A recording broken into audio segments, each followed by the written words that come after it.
Assalamualaikum warahmatullahi wabarakatuh. Welcome back to my YouTube channel. Jangan lupa like, comment, and subscribe. Perkenalkan, saya Risma Ayu Wandira dari kelas 11 RPL 2.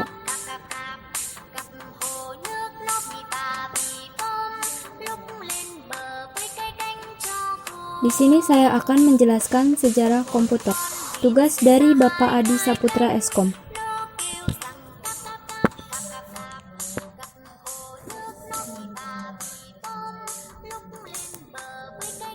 Siapa sih yang tidak mengetahui komputer dan mungkin sudah tidak asing lagi bagi kalian? Apa itu yang dimaksud dengan komputer? Tapi, apakah kalian mengetahui apa itu yang dimaksud dengan komputer sebenarnya?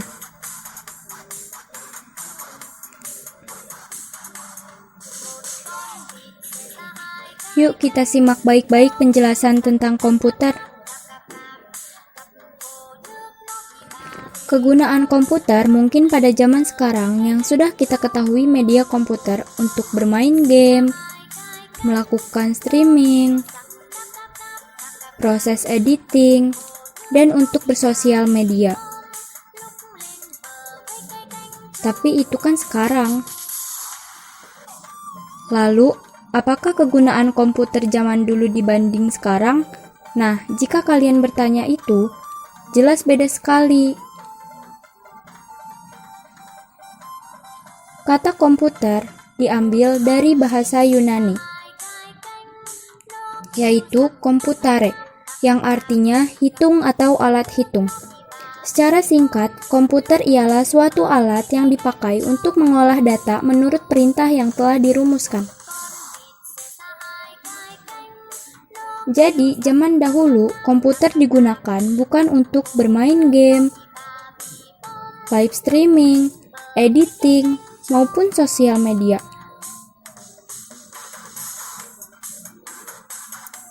Komputer, menurut ahli, ialah peralatan elektronik yang terdiri dari komponen-komponen yang saling bekerja antara satu dengan yang lainnya untuk menghasilkan informasi berdasarkan program dan data yang ada dalam membantu pekerjaan manusia agar lebih efektif dan efisien.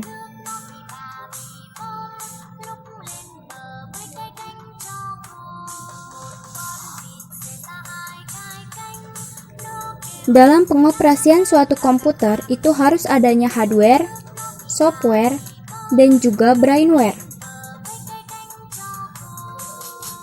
Jadi, pada inti ini itu adanya saling keterkaitan. Karena ini saling bekerja sama. Hardware tanpa adanya software, maka itu hanya sebuah perangkat keras yang tidak ada artinya. Tapi, itu juga dibutuhkan suatu brainware untuk mengoperasikannya. Karena brainware sebagai user dan sebagai pengendali dari komputer tersebut. Komputer generasi pertama tahun 1940 sampai 1959. Setelah tahun 1940, komputer generasi pertama dibuat menggunakan tabung vakum sebagai komponen dasar pembuatannya. Sayangnya, tabung vakum ini dianggap tidak efisien karena cepat sekali panas dan juga memerlukan daya listrik yang sangat besar. Electronic Numerical Integrator and Computer atau disebut ENIAC merupakan komputer generasi pertama. J. Presper Exer dan John Moseley merupakan orang yang membangun ENIAC tersebut yang merupakan komputer generasi pertama.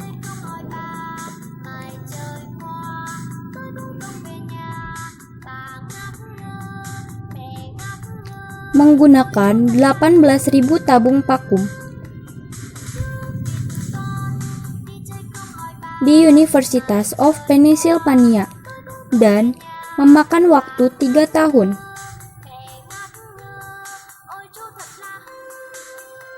Untuk membuat program ENIAC tersebut. Meski sudah dirancang tahun 1942, namun baru dimulai 1943 dan selesai pada tahun 1946. Ciri-ciri komputer generasi pertama. Hardware-nya yang berukuran besar. Nah, karena pada komputer ini menggunakan 18.000 tabung vakum, Yang selanjutnya membutuhkan listrik yang besar. Karena hardware yang besar, jadi listrik yang dibutuhkan juga begitu besar, sesuai dengan ukuran hardware-nya. Selanjutnya yaitu mesin pendingin, karena pada komputer generasi pertama ini mesinnya cepat panas. Jadi diperlukannya mesin pendingin dan juga penyimpanannya kecil.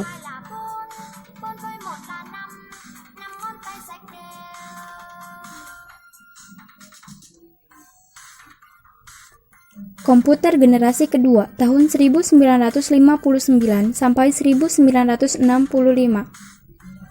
Pada tahun 1959, tabung vakum yang menjadi komponen dasar komputer generasi pertama. Tergantinya dengan transistor, penggantian komponen ini dilakukan karena transistor dianggap lebih efisien dibandingkan tabung vakum. Ciri-ciri komputer generasi kedua. Daya listrik yang digunakan lebih kecil, karena pada generasi kedua ini sisi fisik hardware-nya itu berukuran lebih kecil, dan itu memungkinkan membutuhkan daya listrik lebih kecil. Hardware lebih kecil, karena pada komputer generasi kedua ini sudah digantinya komputer utama dari tabung vakum kepada transistor, dan juga lebih cepat karena sudah dapat di-upgrade dan agar lebih dapat diandalkan.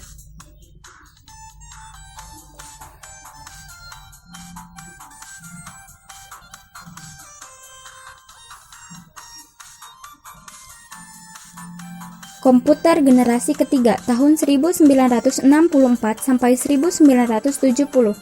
Pada tahun 1965, komputer dibuat menggunakan Integrated Circuits atau IC. Meskipun IC sebagai komponen dasar utama transistor masih tetap digunakan, tetapi ukuran dari transistor sendiri itu diperkecil.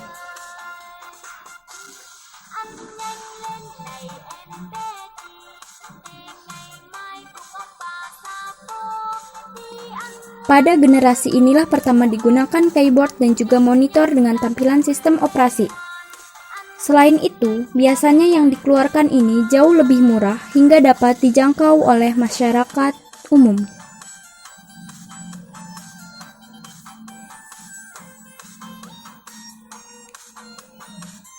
Ciri-ciri komputer generasi ketiga. Pada komputer generasi ketiga ini, yaitu harganya lebih murah sehingga bisa dijangkau oleh masyarakat umum. Nah, dan juga daya listrik yang dibutuhkan pada generasi ketiga ini lebih kecil dari komputer generasi sebelumnya. Dan penyimpanannya pun pada komputer generasi ini yaitu lebih besar. Nah, dan juga kecepatannya 10.000 kali jika dibandingkan dengan komputer generasi pertama. Jauh lebih menguntungkan jika dibandingkan dengan komputer-komputer pada generasi sebelumnya.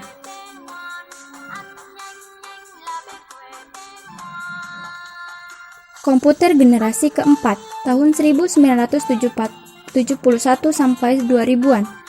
Komputer generasi keempat dibuat dengan tujuan pengembangan lebih jelas, yaitu memperkecil ukuran sirkuit dan komponennya. Generasi ini menggunakan komponen dasar mikroprosesor seperti komputer yang masih banyak beredar pada zaman sekarang.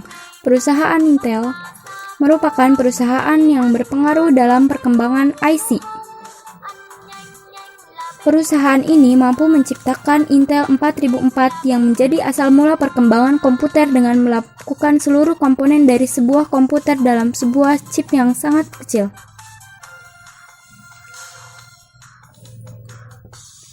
Intel berhasil menggantikan komputer dengan ukuran besar menjadi lebih kecil dan lebih efisien perkembangannya.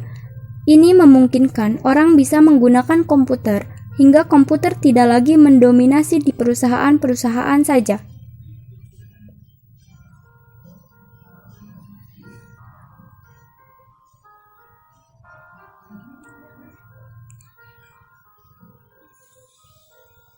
Komputer generasi keempat telah mengalami kemajuan yang sangat pesat, sehingga diciptakannya mouse GUI dan komputer jinjing yang kita kenal dengan sebutan laptop.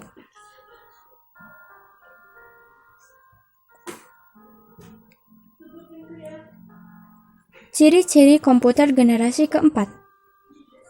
Pada generasi ini, tujuan utamanya yaitu komputer digunakan untuk perorangan dan juga efisien dan dapat dibawa kemana-mana, seperti laptop dan mikroprosesor untuk memorinya. karena pada komputer ini ukurannya memiliki ukuran yang lebih kecil.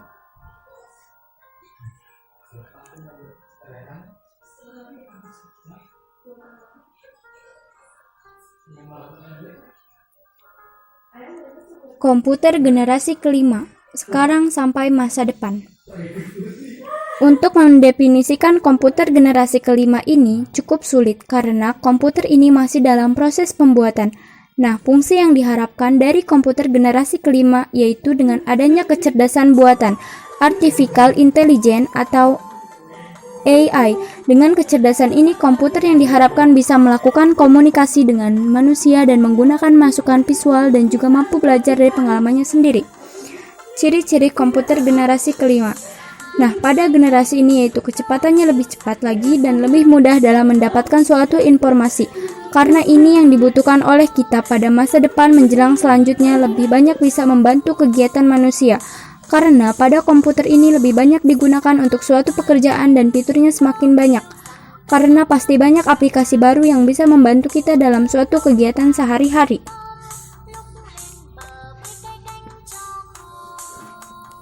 Setiap perkembangan teknologi pastinya memiliki dampak positif juga negatif, dan itu tergantung dari cara penggunaan kita terhadap dampak teknologi tersebut.